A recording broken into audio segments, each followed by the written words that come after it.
साथियों, मैं अनुपम शुक्ला आपके अपने चैनल रूट चिन्ह कानपुर में एक बार फिर आपका स्वागत करता हूँ। आज सर कुछ नया कंटेंट लेके आया हूँ। ये आपने मलमास सुना होगा सर, मलमास खरमास जो कुछ भी इसको कहते हैं, इसके बारे में सर मैं कुछ रोचक तथ्य आपसे साझा करना चाहता हूँ। तो वो मैं आपसे करूँ इसके पहले सर मैं आपसे ये बता दूँ सर कि प्लीज़ कमेंट में जाके कमेंट किया करिए, कमेंट किए कि आप लोग क्या चाहते हैं, क्योंकि सर ये चैनल हमने अपने लिए नहीं आप लोगों के लिए बनाया है। तो इस चैनल पे जो कुछ भी आएगा वो आप लोगों की मर्ज़ी से आएगा, जो आप लोग चाहेंगे उस तरह का कंटेंट इस पर डाला जाएगा। तो आप अपनी उसमें पसंद डालें सर। तो उस हिसाब से मैं आपका उस पर उम्मीदों पे खरा उतरने का कोशिश करूँगा। तो इस बात का सर प्लीज़ ध्यान रखिएगा। ये स्क्रीन पे सर पहला आया है कि हिंदू धर्म के हिसाब से कब आता है मलमास। इसमें सर लिखा भी आप पढ़ सकते हैं। हिंदू धर्म में सर ग्रह नक्षत्रों की गणना के अनुसार हर 3 साल में एक अतिरिक्त मास आता है। अतिरिक्त होने के कारण ये शुभ नहीं माना जाता, इसे मलिन समझा जाता है, इसी से इसे मलमास कहा जाता है। अब यह मलमास अतिरिक्त कैसे आता है जानिए। ज्योतिषीय गणना के अनुसार मलिन मास 32 महीने 16 दिन और 8 घड़ी के बाद में आता है सर।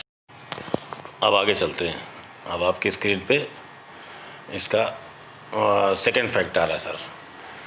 तो सर ये सूर्य और चंद्रवर्ष का संतुलन इस तरह बनता है कि मलमास को चंद्रवर्ष का ही एक अतिरिक्त मास कहा जाता है। इस महीने के कारण सूर्य वर्ष और चंद्रवर्ष के बीच में संतुलन बनता है। अब सर थर्ड फैक्ट, इतने दिनों के होते हैं सूर्य और चंद्रवर्ष। सूर्य वर्ष 365 दिन का और लगभग 6 घंटे का बना जाता है, जबकि चंद्रवर्ष 354 दिनों का होता है। इस तरह दोनों वर्षों के बीच लगभग 11 दिनों का अंतर होता है सर।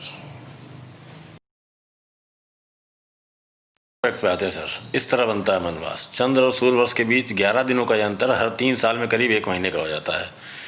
इस अंतर को पूरा करने के लिए हर 3 साल में एक अतिरिक्त मास आता है, जिसे मलमास कहा जाता है सर।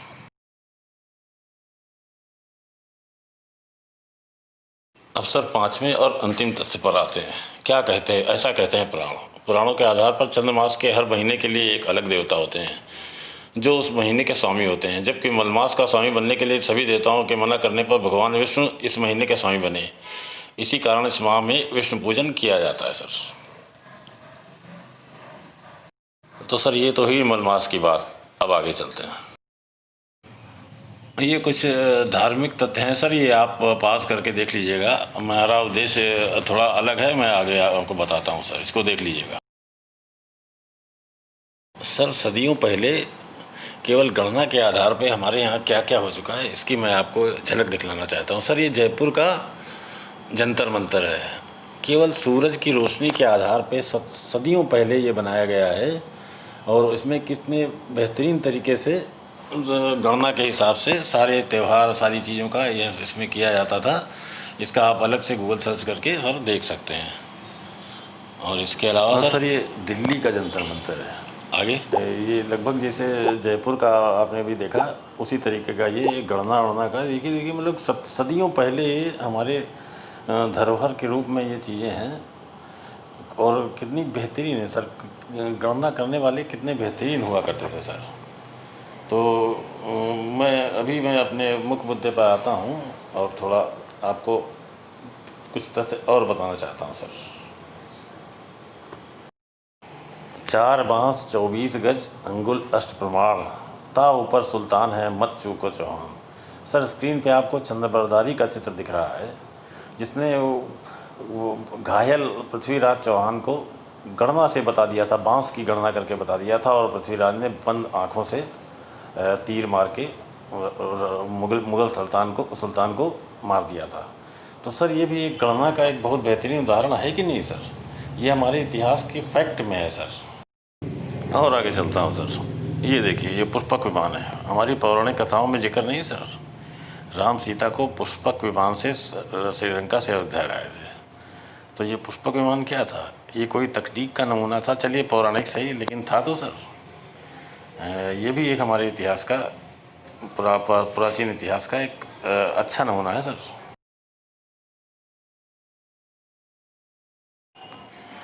थोड़ा विषयांतर हो रहा है तो सर ये देखिए, ये पारसी कम्युनिटी है हमारे यहाँ, उनके धर्म का एक बेहतरीन उदाहरण है कि जब वो कोई किसी की मृत्यु होती है तो वो उसकी लाश को छत पे डाल देता ताकि गिद्ध वगैरह उसके मांस को, मरे हुए के मांस को खा लें। तो सर ये भी एक बेहतरीन उदाहरण है कि नहीं है? तो ये मेरा धर्म में डीप जाने का कोई इरादा नहीं, लेकिन मतलब सब धर्मों में कुछ अच्छी चीज़ें हैं, उनको आपके सामने लाने का मेरा उद्देश्य था। अब सर वहीं वापस आता हूँ जहाँ से ये टॉपिक शुरू किया था, मलमास पे। तो सर जो ये 11-11 दिन का अंतराल 3 साल में होता है, ये 3 साल में 33 दिन पूरे कर लेता है। अतिरिक्त एक मास का जो निर्माण करता है, उससे क्या होता है सर? इसी बात ने मुझे सर गौरवान्वित किया और आज के वीडियो बनाने को प्रेरित किया कि सभी धर्म अच्छे हैं सर, लेकिन आप ये देखिए कि ये एक जो महीना हुआ चेंज, इसने कितना ड्रामेटिक और बेहतरीन हमारे उसमें त्यौहार में, गणना में अंतर ला दिया सर। कि देखिए, आप देखिए हमारे सारे जैसे दिवाली, दशहरा, ये सब 1.5-2 महीने के अंतराल में हो जाते हैं। अगर ये मलमास का कंसेप्ट हमारे पूर्वजों ने जब कभी नहीं लिख कर रखा होता सर, तो जैसे मतलब कभी दिवाली आपकी अक्टूबर में पड़ती है, फिर कभी ऐसा भी होता 10-12 साल के बाद अप्रैल में पड़ रही है, तो कितनी अजीब परिस्थिति हो जाती है। तो देखिए हमारे पूर्वज जो रहे हैं वो इतने बेहतरीन रहे हैं कि उन्होंने जो मलमास का सर कंसेप्ट डाला है, ये इतना बेहतरीन कर दिया है कि मैं इसको अपने को खुद भी गौरवान्वित महसूस करता हूँ। सर आप इस तथ्य पर ध्यान देंगे तो आपको भी लगेगा कि कितनी उनकी डीप सोच हुआ करती थी सर, कि वो मलमास का इस तरीके से बना के उन्होंने कर दिया कि त्यौहार हमारे ज़्यादा अंतर नहीं कर पाते। तो सर मैं तो करता ही हूँ, आप लोगों से भी मैं ये आग्रह करूँगा कि आप देखिए कि ऐसा कुछ नहीं, हमारे पास्ट में बेहतरीन चीज़ें हुई हैं जिसके परिणाम हम आज, सुखद परिणाम सर आज भी भोग रहे हैं। तो ये सर मेरा एक प्रयास था नए तरीके का वीडियो बनाने का।